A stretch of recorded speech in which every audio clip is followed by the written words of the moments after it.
Look at a freshly paved road. It's dark, it's smooth, and someone might call it asphalt.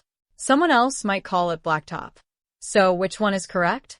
Are blacktop and asphalt actually two different materials? Or are we simply using two names for essentially the same thing? The answer is surprisingly simple, but there's a little history and engineering behind it. What is asphalt? Let's start with the technical term. Asphalt pavement is a composite material made primarily from mineral aggregates bound together with an asphalt binder. The aggregates can include crushed stone, gravel, sand, and other mineral materials. The asphalt binder is a dark, sticky petroleum-derived material that holds those particles together. Imagine a mixture of thousands of pieces of stone, all locked into a dense layer by durable binding material. That's the basic idea behind asphalt pavement.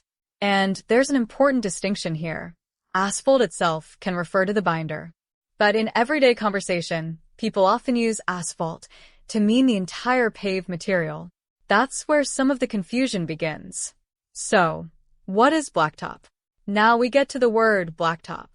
Blacktop is generally an informal term for a paved surface made using asphalt. The name is pretty straightforward. Look at a newly paved road. It's black or very dark. So people started calling it blacktop.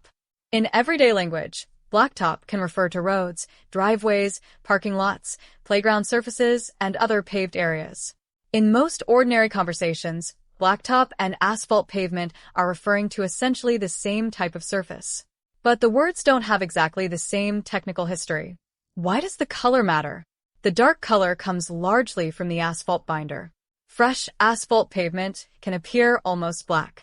Over time, however, sunlight, weather, oxidation, and traffic can change its appearance. An older road may become gray or faded. That doesn't necessarily mean it has stopped being asphalt. The surface is aging. And that aging process tells us something important about pavement. Asphalt isn't a static material. It changes over time as it interacts with its environment. How does asphalt pavement get made? Here's where the story becomes more interesting. The mineral aggregates are carefully selected and processed. Different sizes of stone and sand are combined to create a controlled particle distribution. Why? Because the spaces between particles matter. A well-designed mixture can pack the aggregate efficiently while leaving the right amount of space for the asphalt binder and air voids. The aggregate provides much of the structural framework. The asphalt binder coats the particles and helps hold the mixture together. These ingredients are combined at an asphalt mixing facility.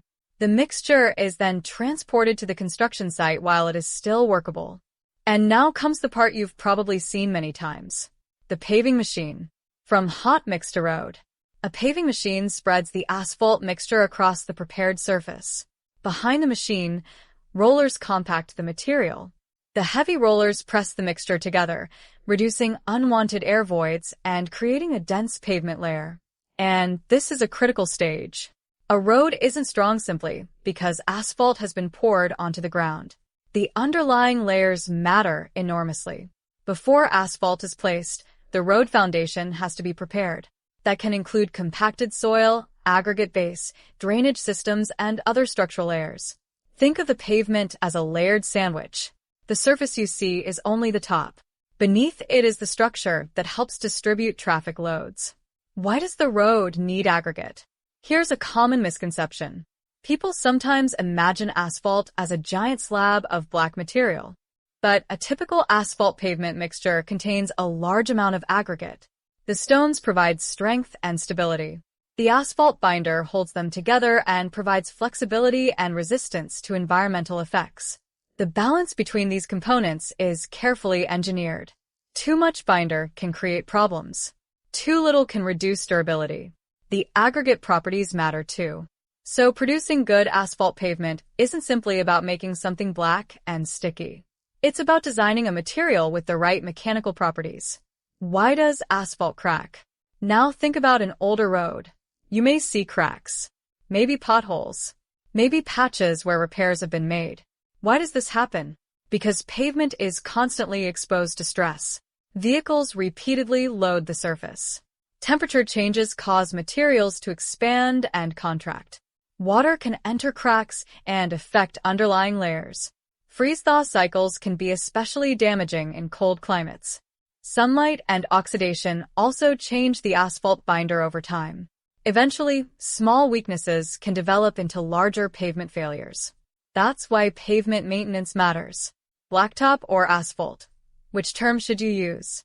In everyday conversation, either term will usually be understood. If you tell someone you're getting an asphalt driveway, they'll know what you mean. If you say you're getting a blacktop driveway, they'll probably understand that too. But in technical civil engineering discussions, asphalt pavement is generally the more precise term. Blacktop is informal. It's a common name that describes the appearance of the surface rather than providing a precise technical classification. So the difference isn't really like comparing concrete with asphalt. It's not two completely separate materials competing against each other. It's largely a difference in terminology. But there's an important detail. Sometimes people use blacktop to describe particular paving mixtures or local construction practices. Terminology can vary by region, industry, and historical usage. So while the words are often interchangeable, the exact meaning can depend on context. That's why professionals usually describe pavement using more specific technical terms. They may discuss asphalt mixture type, aggregate gradation, binder grade, pavement structure, or performance requirements. The more precise the conversation becomes, the less useful a general word like blacktop becomes. The simple answer. So, are blacktop and asphalt actually different? Usually not in the way people imagine. Blacktop is a common informal term for asphalt pavement. Asphalt pavement is a carefully engineered mixture of mineral aggregates and asphalt binder. The aggregate provides much of the structural framework. The asphalt binder holds the particles together. The mixture is produced, transported, placed, and compacted to create roads, driveways, parking lots, and other paved surfaces. So when someone says, "I drove across the blacktop," they're usually talking about asphalt pavement. And that's what makes this terminology so interesting. Two words can sound like they describe completely different materials when, in everyday use, they're often describing the same familiar surface beneath our tires. The next time you see that dark ribbon stretching across a highway, remember, what looks like a simple black surface is actually a carefully engineered combination of stone, binder, layers, compaction, and design. Blacktop may be the nickname, but asphalt pavement is the engineering story underneath it. Thanks for listening.